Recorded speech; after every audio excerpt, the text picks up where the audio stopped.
I was enjoying a peaceful life, content with a stable job that paid well. My world was turned upside down one day when my credit card company called to inform me about a suspicious $50,000 charge on my account. I was utterly taken aback by this news. I acted swiftly to stop the charge, and in the aftermath, my husband, who was then overseas, bombarded me with phone calls. With some effort, we managed to clear up the confusion. My name is Alexis. I'm 27 years old, and I've climbed the career ladder to become a manager. My journey began in college, where I met Paul, my husband, who is of the same age. This year marks our third wedding anniversary. Many of my acquaintances chose to leave their jobs upon getting married, but I had compelling reasons to continue working. Despite societal norms, I am the primary breadwinner in our household, earning more than my husband. This fact is an unspoken element of our marriage, yet it looms large in my mind. I often ponder our financial stability, concerned that relying solely on my husband's earnings might not secure the future we envision. Nonetheless, it's clear he shares these concerns, even if we seldom discuss them directly. In our relationship, financial independence is key. We maintain separate finances, equally splitting household expenses, a system that affords me the freedom to manage my discretionary income as I see fit. This arrangement has fostered a sense of satisfaction and has contributed significantly to our comfortable lifestyle. However, there are moments that prompt me to reconsider our expenses. One such instance occurred while I was reviewing my email notifications on the train home, frowning upon seeing a debit alert. It served as a reminder to reevaluate my ongoing subscriptions, contemplating the necessity of each. Yet, the task of managing these financial obligations often falls by the wayside, complicated by forgotten passwords and the daunting prospect of navigating customer service hotlines. The restricted availability of these services, confined to standard working hours, does little to ease the situation, creating a paradox for working individuals like myself who find it nearly impossible to reach out during these times. Despite these hurdles, I find solace in the small pleasures of life, like online shopping. It serves as a brief escape from the pressures of work, with the arrival of each parcel bringing a fleeting moment of joy. Yet, these moments of happiness are quickly overshadowed by the realization of the need to manage my finances more prudently. The comfort of returning home always brings a sense of relief, a reminder of the stable life we've built together, despite the occasional financial folly. When I walked into the living room, I immediately felt annoyed. Socks were scattered on the floor, empty cans were on the table, and there were a phone and a sweatshirt on the sofa. Yes, this was my husband's doing. He tends to leave a mess everywhere after he gets home. I couldn't help but complain about the socks and cans. He just shrugged it off, saying it was easy to clean up, and I could just do it if I was home early. Why couldn't he help clean or make dinner? He complained about being tired and having to eat convenience store food. I was tired too, but I argued that if he wasn't going to help around the house, he should at least focus on his work. He didn't take my frustration seriously at first, but I could tell he was annoyed when he repeated his dismissal. He left the room, glued to his phone and ignoring my glare. It felt unfair that I was doing more work in housekeeping. Yet, I wondered if I had been too harsh. I worried he might become even more careless just to spite me. Surprisingly, my words seemed to have an effect. He started coming home late, claiming he had overtime work. It seemed like he was trying to change. I was so pleased that I began to put even more effort into the housework, thinking I should support him since he was busy. One day, I came home early and decided to tidy up his room, which he hadn't cleaned in a while. It was a mess, just as I expected, with empty cans and bottles everywhere. I was about to throw them out when I noticed something unusual on the bed, a gift-wrapped package. I couldn't clearly make out what it was at first, so I decided to shine a light on the mysterious object. It turned out to be a bag from my favorite brand, beautifully wrapped and just sitting there, partially hidden. The realization hit me, could this be a surprise birthday present?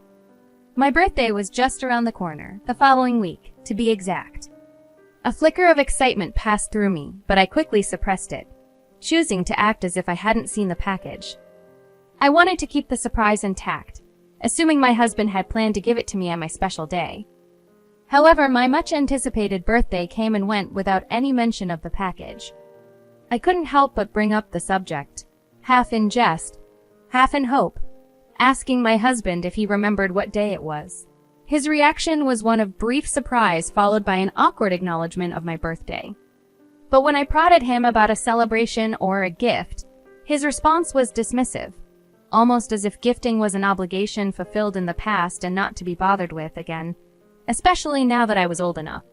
His words stung more than I cared to admit, and he retreated to his room, leaving me in a mix of confusion and disappointment.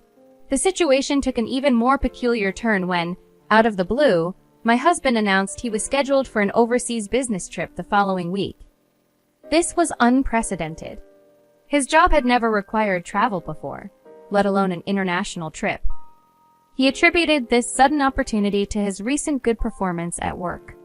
Under normal circumstances, I would have been supportive, even happy for him. However, the unexplained birthday gift and his nonchalant dismissal of my birthday had planted seeds of doubt in my mind. On the morning of his supposed departure, I watched him leave, my heart heavy with a mix of emotions. Once he was gone, I couldn't resist the urge to investigate further. I ventured into his room, a place I hadn't stepped into since the day I discovered the hidden gift. My heart raced as I looked under the bed where the gift had been, only to find nothing. The absence of the package confirmed my suspicions. There was more to the story than he was letting on. This wasn't about a business trip. It was something else entirely. Dragging myself to work that day felt like moving through molasses.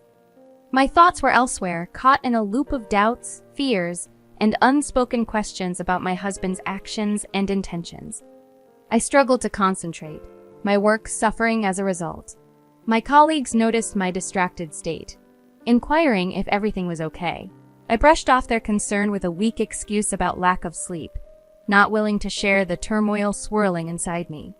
Amidst this inner chaos, my phone vibrated with an incoming call from an unknown number. Normally, I would ignore such calls, but given the day's earlier revelations and my heightened state of anxiety, I felt compelled to answer. Maybe it was intuition, or perhaps desperation for any piece of information that could shed light on the situation. I picked up the phone, my heart pounding in anticipation of what or who awaited on the other end.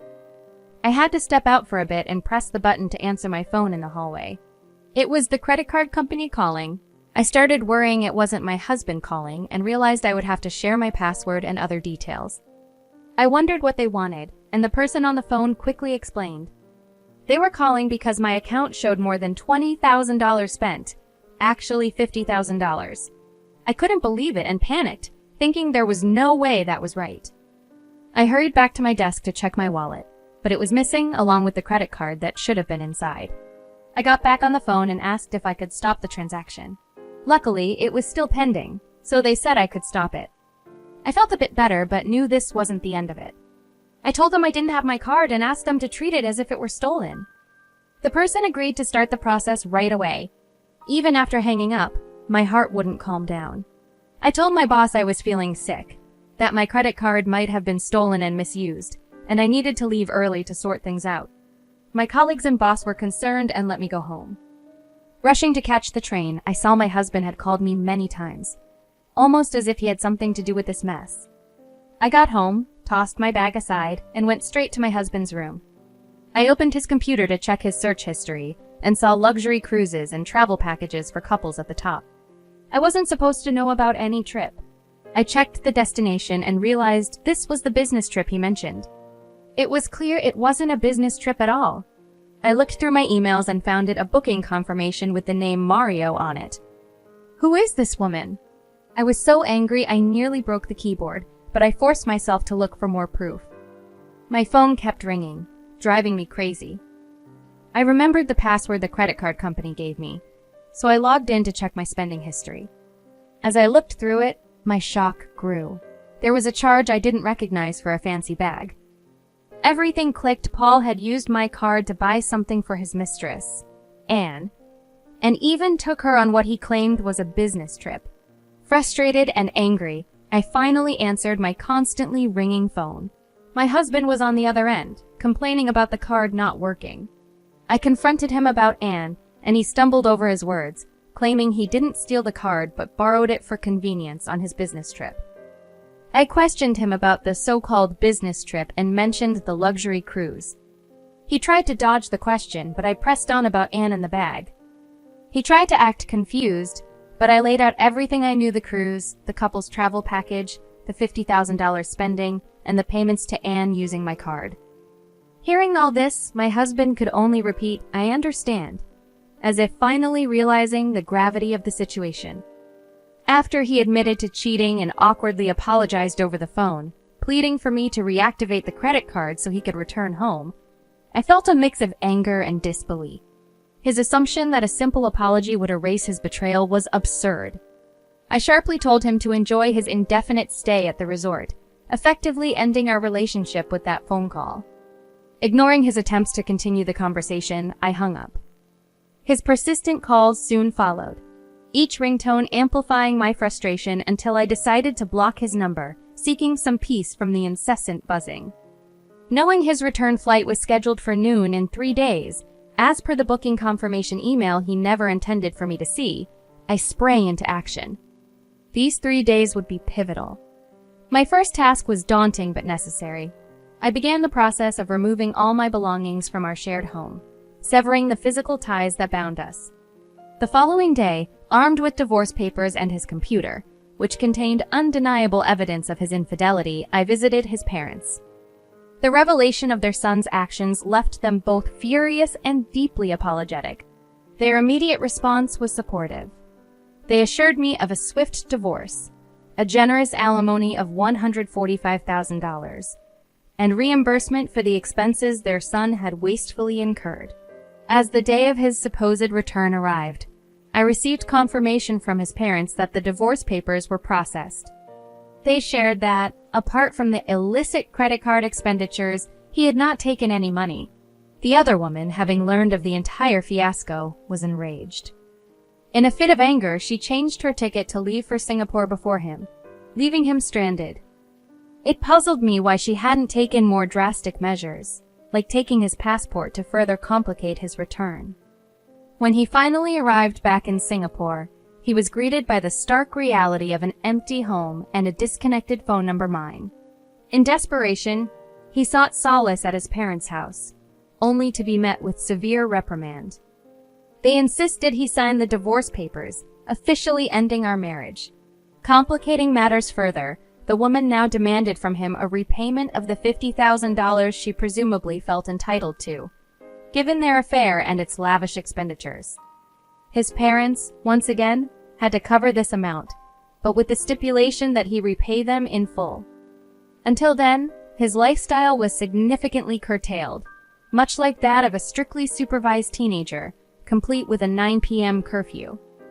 In the aftermath, armed with the necessary details from his parents, I pursued legal action against the woman for $7,000, seeking some form of restitution for the role she played in this ordeal.